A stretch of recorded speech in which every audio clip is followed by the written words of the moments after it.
बताइए क्या क्वेश्चन है आपका। Sir, what is brain fuel? हम कैसे अपने माइंड के मसल्स को स्ट्रॉन्ग करें? यानी कि मेरा ऐसा फंडा है कि माइंड के मसल्स डाइट से होते हैं या फिर कुछ एक्सरसाइज से होते हैं या फिर एक जगह से मन को टिकाने से माइंड स्ट्रॉन्ग होता है। आप जो ब्रेन को स्ट्रॉन्ग करने की बात कर रहे हो उसके अलग अलग स्टैंड पॉइंट हो सकते हैं। एक है जो हमारी फिजिकल ब्रेन है, उसको कैसे स्ट्रॉन्ग किया जाए, तो उसमें डाइट का बहुत बड़ा रोल होता है। जैसे कुछ तरह के फूड्स हैं, कुछ तरह की चीजें हैं जो अगर आप खाते हो तो वो आपकी ब्रेन के लिए अच्छे होते हैं। वो आप गूगल पे जाकर के स्टडी कर सकते हैं, कर सकता हूं। तो वो अपनी डाइट में आप थोड़े से चेंजेस कर सकते हैं। तो वो जब आप चेंजेस करेंगे तो आपकी जो फिजिकल ब्रेन है वो स्ट्रांग होती चली जाएगी।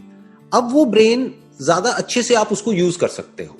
अगर फिजिकली आपकी ब्रेन वीक हुई तो आपके थॉट में भी इतनी पावर नहीं होगी। जी। तो पहला स्टेप क्या है कि अपनी डाइट को ठीक करो, आपको जो न्यूट्रिशन चाहिए आपकी बॉडी को। और ब्रेन ऐसा नहीं है इन आइसोलेशन है, यानी ये नहीं है कि ब्रेन अलग है और बॉडी अलग है। ब्रेन तभी ठीक रह सकती है जब आपका पेट ठीक रहेगा। इनफैक्ट गट का यानी कि आपके पेट का और ब्रेन का डायरेक्ट कनेक्शन है। जी। आयुर्वेदा में यही खास बात है। आयुर्वेदा में कहा जाता है कि हर बीमारी का जो जड़ है वो पेट है, ना कि ब्रेन है। क्यों? क्योंकि ब्रेन को जो भी चाहिए, जो भी न्यूट्रिशन चाहिए, जो भी कुछ चाहिए, जो भी केमिकल्स चाहिए सही से ऑपरेट करने के लिए, वो सब प्रोड्यूस कहां होते हैं? अल्टीमेटली हमारे गट में होते हैं, राइट? जी। हमारा स्टमक ही है ना जो फूड को एनर्जी, न्यूट्रिशन में, एनर्जी में कन्वर्ट करता है। अगर पेट ठीक है तो सब ठीक है, तो ब्रेन ठीक काम करेगी। अगर पेट गड़बड़ है तो इसका मतलब ब्रेन में गड़बड़ है, क्योंकि ब्रेन की गड़बड़ को आप डायरेक्टली नहीं पकड़ सकते। तो उसको कैसे ठीक करना है? अपनी डाइट के लेवल पे ठीक कर सकते हो। उसके अलावा naturopathy is a very good option. Naturopathy के इंडिया में बहुत सारे सेंटर्स हैं जो बहुत ही कॉस्ट इफेक्टिव तरीके से आपको कुछ थेरेपीज देंगे 3-4 दिन के लिए, 5 दिन के लिए, 7 दिन के लिए। उसमें आप बेटर फील करने लग जाओगे। जी। तो नंबर 1 वो है कि स्टमक की क्लीनिंग प्रॉपर होनी चाहिए ताकि हमारी ब्रेन प्रॉपर काम करे। अब जो दूसरा एस्पेक्ट है वो है कि हमारी थॉट की पावर कैसे स्ट्रांग हो, कि हमारी जो थिंकिंग पावर है वो कैसे स्ट्रांग हो।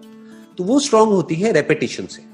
मतलब व्हाट यू वांट इज, जो मैं आपकी बात करने के तरीके से समझ पा रहा हूं, आप चाहते हो कि जो भी आप कर रहे हो उसमें आपका माइंड या आपका थॉट इतना स्ट्रांग हो जाए कि अगर आपने सोच लिया मुझे करना है तो अब आपको किसी भी चीज से कोई फर्क ना पड़े। आसपास में जो भी कोई कुछ कह रहा है उससे आपको फर्क ना पड़े, राइट? फर्क ना पड़े, राइट। यही आप चाहते हैं, है ना? हाँ। तो अब ये कैसे पॉसिबल हो पाएगा? इसका जो तरीका है वो है रेपिटेशन। कि जिस भी तरह की बातों को आप अपने माइंड में रिपीट करते चले जाओगे वो पक्की होती चली जाएगी। इसीलिए इंडिया में एक कहावत है जो आपके भी घर में चलती होगी, जो बोलते हैं कि शुभ शुभ बोलो। सुनी होगी आपने, है ना? जी। कि मुंह से उल्टी सीधी बातें मत निकालो। क्यों बोलते हैं? इसीलिए बोलते हैं जो बात मैं आपको कह रहा हूं। क्योंकि अगर आप कुछ उल्टा बोलोगे, चाहे अपने मुंह से बोलोगे, चाहे अपने अंदर ही अंदर अपने आप को बोलोगे, तो धीरे धीरे वो पक्का होता चला जाएगा। एक आध बार बोलने से कोई फर्क नहीं पड़ता है। एक आध बार आप कुछ भी उल्टा बोल दो कोई फर्क नहीं पड़ता है। एक आध बार कुछ भी अच्छा बोल दो कोई फर्क नहीं पड़ता है।